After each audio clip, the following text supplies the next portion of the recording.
I cannot express to you, life-changing. Decided to dye a chunk of my hair purple. No one needs that, sir. What does that mean? Hello. So I've decided we are not off to a good start.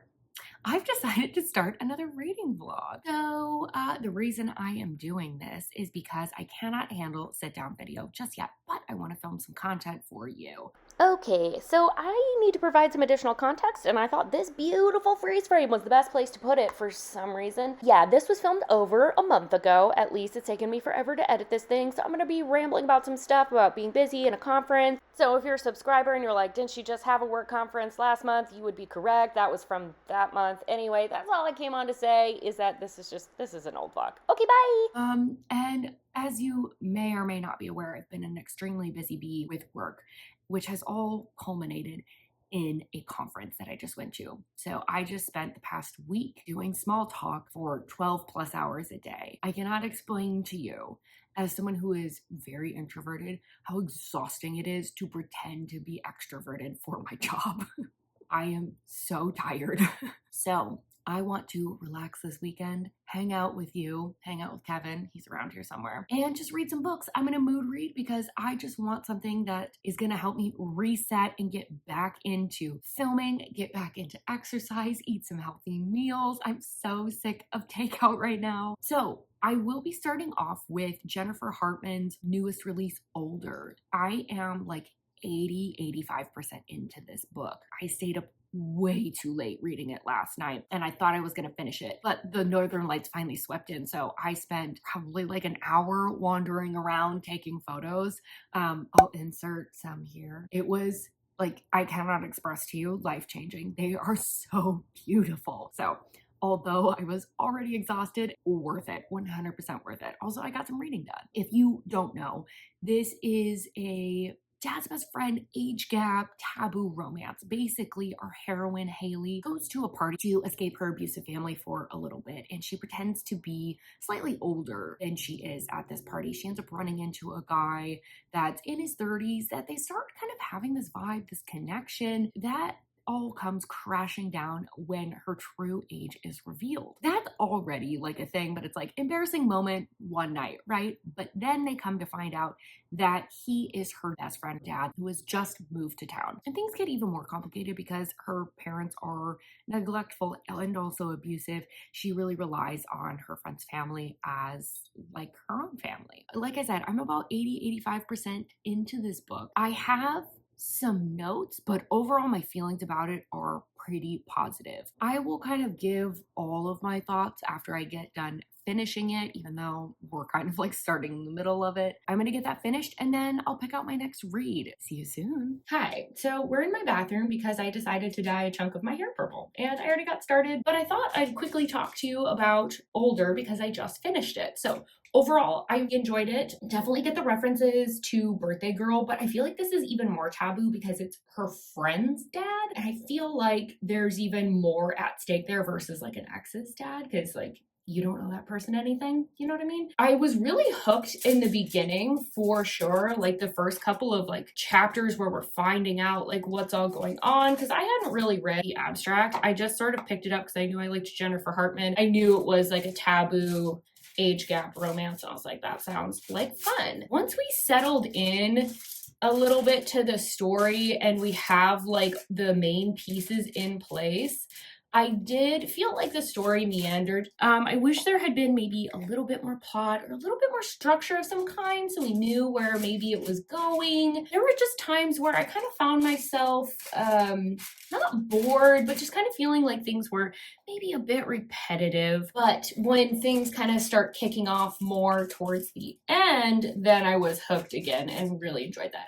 I also really appreciated the fact that the third act conflict didn't quite go how I expected it to. It felt kind of, I want to say it felt fun because that's kind of like a poor descriptor. I think because like the third act conflict usually feels so obvious in these types of books that to have one kind of take me by surprise was really fun. I don't know why I just made eyes like that. I did have a little bit of a hard time with the fact that like because they were doing so much sneaking around, it was very physically based. And I wanted just like a little bit more, like obviously we know that they have like a connection through music and through some other stuff, but I just wanted like a little bit more of that developed out as well. Ooh, this looks ridiculous. The other thing that I kind of struggled with was the fact that like towards the beginning, there is quite a bit going on in Haley's life. And I wish that we had gotten some more insight into this. I think because Jennifer Hartman was really focusing on the relationship and moments where they were in contact and focused on building that tension. There was a couple of times where big things were happening for Haley, life-altering things, and we sort of like breezed past them and we didn't really find out that they were even happening until after the fact. And I wanted to know like what was going on there, but overall, I think this is like a 4-star. It did trigger that kind of like nostalgic, fuzzy feeling for me, especially at the beginning when we were getting that setup. Like it just reminded me of when I like first got into dark romance and taboo romances. That was really exciting because I was like really hoping to like have that sensation when I was reading. But one other thing in another edition of like my brain is weird or whatever we're continuing to call this, one thing that my brain got hung up on with this book for whatever reason was the descriptors that the author was using. Sometimes beautiful, lush. Other times I was like, what does that mean? For example, a pepper spray of stars. What does that mean? Pepper spray, as far as I know, kind of shoots out in a stream. Like, wouldn't it just be a spray of stars? Like, why did it have to be a pepper spray of stars? I thought that was odd. Also referring to the opening on a beer bottle as a nozzle. I've never heard that before. I definitely thought he was drinking out of a keg for a second. Anyway, those are some weird hangups that I had. I think what I'm gonna do is move on to another book on my TBR, and maybe we'll just try and crank through some of the books on there. One book that I haven't had a chance to get to is Victor, which is by Theodora Taylor. I cannot remember what this is about. I filmed my May TBR so long ago that I honestly don't remember. I do remember I got the recommendation from Elizabeth Stevens, who is the author of Dark City Omega. I remember her saying it was like twisted or messed up or really dark or something along those lines. So I want to give that a go. So I am going to let this thing do its thing, I guess. I'm gonna let the die. I don't know how else to describe this. And then I will let you know what Victor is about once I've gotten a little ways in. See you soon. Hi. So, All right, let's just take this moment to appreciate Kevin trying to get his little noggin in the frame. Fine, I'll get back to the books that you're here to hear about. Oh, I don't like how they phrase that. Anyways, back to it. it's a little bit later. I end up falling asleep, so I've taken a nap. I've since washed out the color. Well, you can kind of see it. Oh, it's not showing up on camera very well for some reason. It's just a light purple, but I accidentally brushed through the curls, and so I have to figure out how I can reset my hair. So we're just paying it back for the moment. But I know what Victor's about now. I'm about like maybe 15% in. So I did remember that this was like a tutoring situation. She was tutoring someone that she thought was going to be her father's business associate's like young son, but it turns out that it's a guy roughly her age. The thing I did not remember about this blurb, or it wasn't in the blurb, was that she's teaching ASL. So her family uses ASL because her brother and her mother have a genetic condition that either causes them to be hard of hearing or they can't hear. So they use ASL in the family. They are actually in Japan.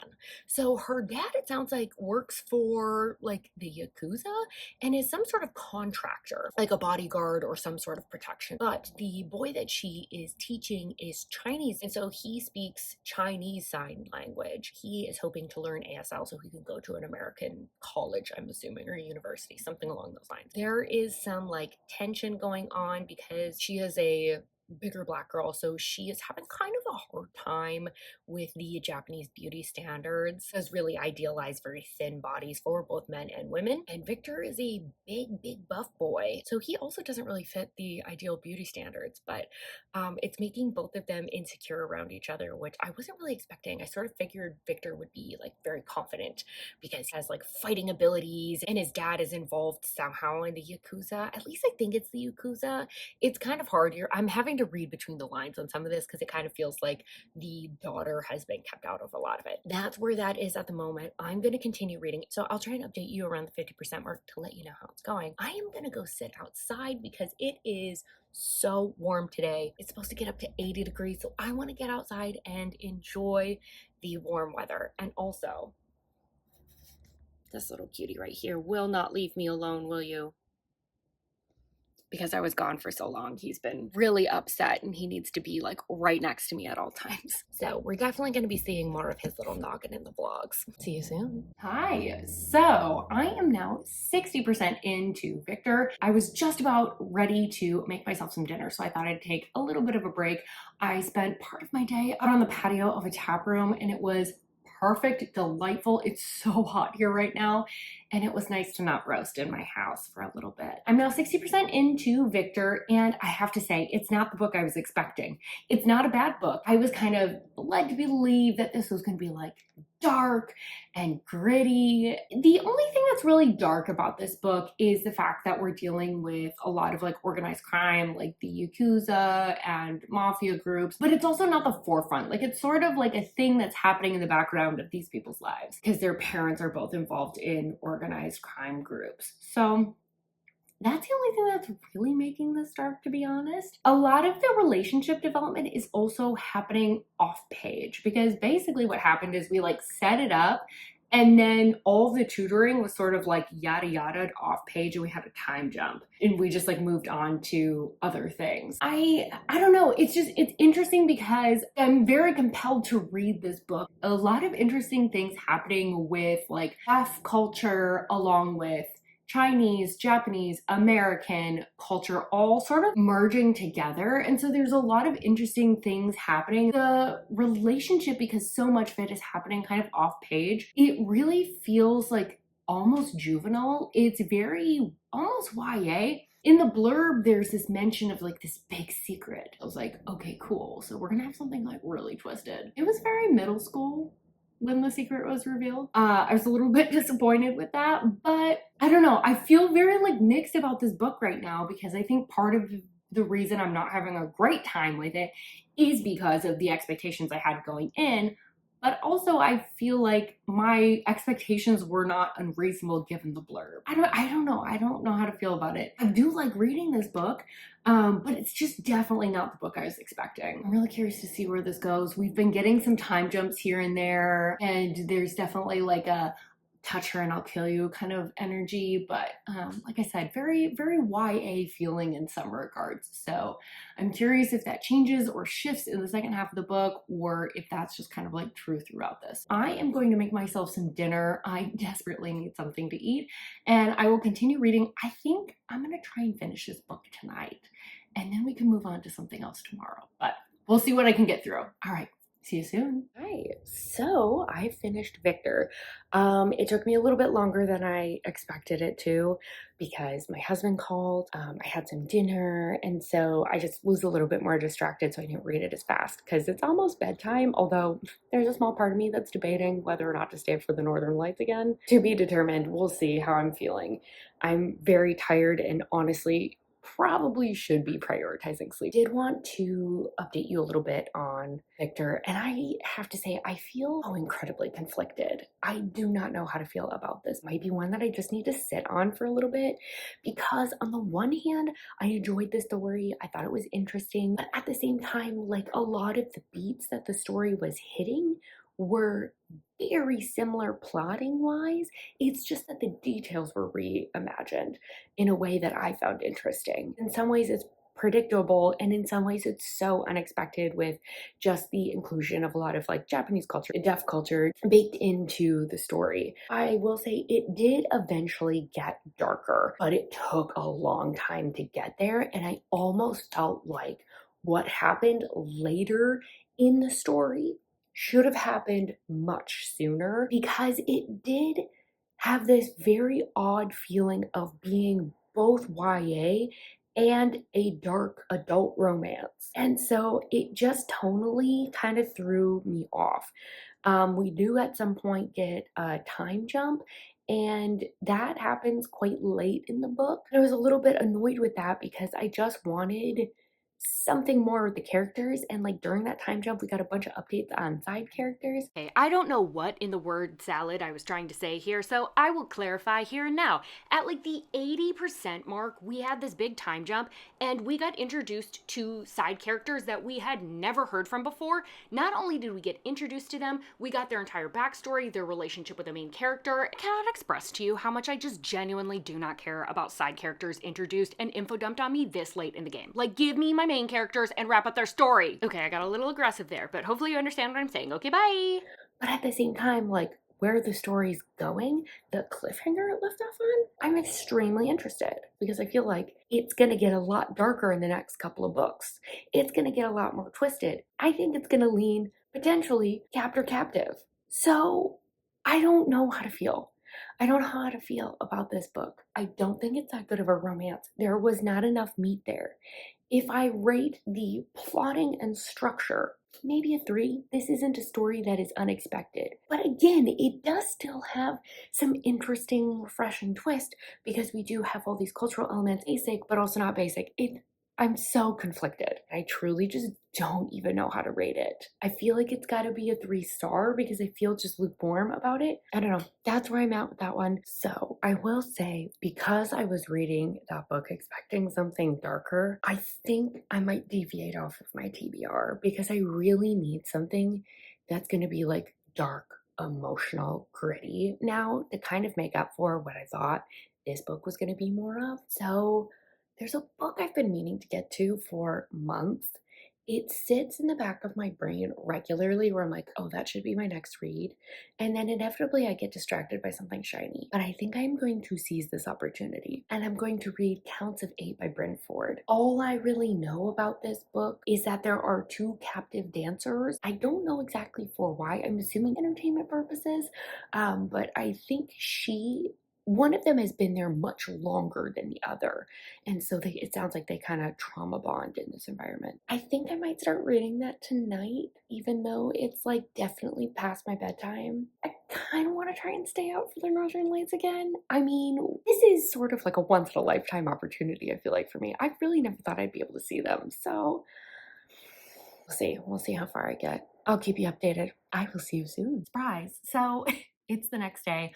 Shortly after filming the last clip you saw, I fell asleep on the couch. I then, a couple hours later, had to drag myself up to bed. So clearly I didn't do any reading last night. I did get to some reading this morning. We're now into the afternoon because I kind of forgot to update you. So I'll give you a lay of the land and then give you my thoughts because I'm about like 45-50% in at the present moment. So basically what's going on is what I described earlier. Anya is a ballerina that was taken captive and has been in captivity for a number of years, and she has been forced to perform. She serves as like a source of entertainment, and they keep bringing in partners for her that can't seem to keep up, are not living up to expectations, and so they are let go. She just got a new partner, and her master, the guy that's kind of like in charge of her, has tasked her with breaking in the new person and training him in the art of ballet because he's not a ballet dancer, he's a contemporary dancer that they happen to snatch. That's kind of the premise. It's been a lot of her trying to break him in and then her having some consequences for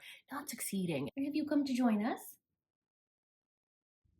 He's been an adventure kitty. He went in his harness this morning. We went and sat out on the patio. He's got all his wiggles out and he's not quite as chatty as he normally is.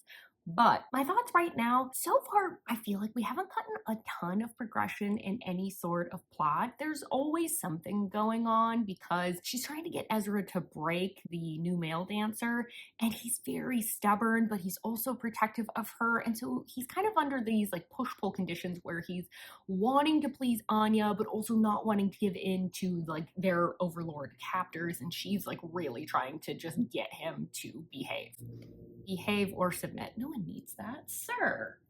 He's trying to get you to subscribe to his OnlyFans. It does feel a little bit repetitive because I kind of feel like we're not really making any progress with like any sort of like dance things. That hasn't really happened or come into play very much.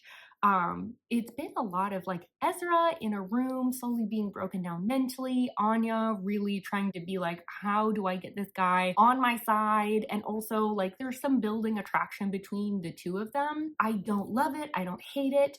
Depending on where this book goes in the second half, that's really going to sway how I feel about it. It's very tension filled, but it's not progressing in like a plot like linear sort of fashion, if that makes sense. It's just sort of like the day to day. That's where I'm at for the moment. I will update you. I'm really hoping I can finish this today because I've been able to read the first half pretty fast overall, and then we'll pick out one last book because I decided that although I was going to do it just for the weekend, I feel like I need to give you 3 full books. All right, so that's what we're going to do. Ooh, shortly after this, I reverse Uno'd this decision pretty hard. I will explain why further in the vlog, but yeah, it's for good reasons. See you soon. So, turns out I just needed to wait like a little bit longer, read a little bit further, and the things that I was critiquing got resolved in the past couple of books, good lord, in the past couple of chapters. So we're starting to get some movement with the plot, we're starting to get some movement with the dancing, we're starting to get some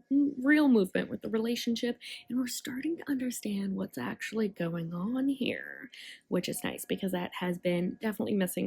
Yes, definitely headed in a positive direction. Hi, good morning. So I almost finished Counts of Eight last night, but I had to pick between washing my hair and finishing the last couple chapters, and I picked washing my hair, which probably was a mistake because I slept on wet hair. And yeah, it's looking really good today. Now I just finished the Count of Eight right before work, and all I want to do is continue on to the second book in the series. Leaves off on a pretty massive cliffhanger. Had my heart rate up. The second half really made this book. It's where a lot of the plot takes off. You really have a better understanding of what's going on.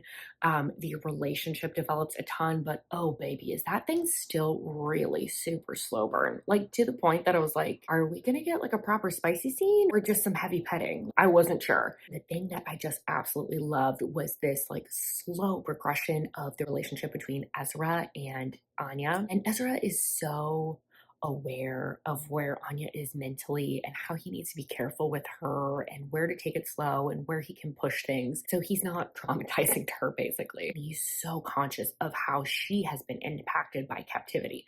Interestingly, Anya is more aware of how Ezra is impacted by the captivity and how that's kind of like dulled his shine a little bit. They have the outside perspective on the other person. They're just both so aware of how that is then going to impact their interactions, which it was really fascinating, endearing, and a really interesting way to kind of talk about what's happening to these people without it being someone calling it out in their own mind and being like too overly aware of what's going on. Because a lot of times these things with psychology we don't even realize they're impacting us. So I thought that was like a really great way to showcase that felt pretty realistic. That second half, constant tension, because even when good things happen, because it breaks the pattern of what can be expected, it almost ratchets up the tension more, because then you're like, okay, when does this get ruined? It can't stay like this forever. And then when bad things happen, it's so tense because you're like, how far is this going to go? How long is this going to go on? I don't know how I feel about rating it right now. I'm between a 4 and a 5, so I'm going to say a 4.5 for right now. But I have a feeling that this is one of those that if I like sit for longer and I'm still thinking about it, it could be a 5-star. I was planning to pick up Her Soul to Take by Harley LaRue, but since Count of Eight just left off on a cliffhanger, I don't know if I can do it. I'm gonna try though. I'm gonna try. I've been meaning to read this book forever, and I feel like I really just need to like dive in.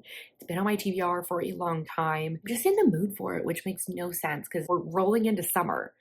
And now I want to read like a fall spooky book. I guess we've been aware that my brain is not quite right. This just showcases it. I am going to try to move on to Her Soul to Take. But if I cave and read the second book, it's not my fault. I blame Bryn Ford. See you soon. Hi, so it's like several weeks later since I filmed the last clip that you've seen. I did end up reading Her Soul to Take by Harley LaRue. I attempted to film some clips, but work hasn't really let up in the way that I had really hoped it would. And so I didn't really have cohesive thoughts. The review wasn't very good, to be honest.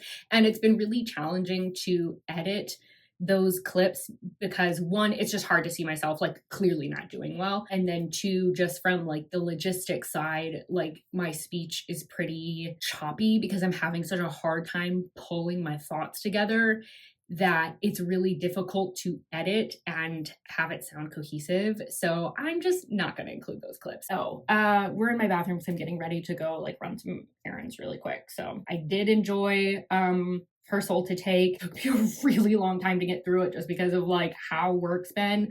I'll do a full review in my wrap up for this month.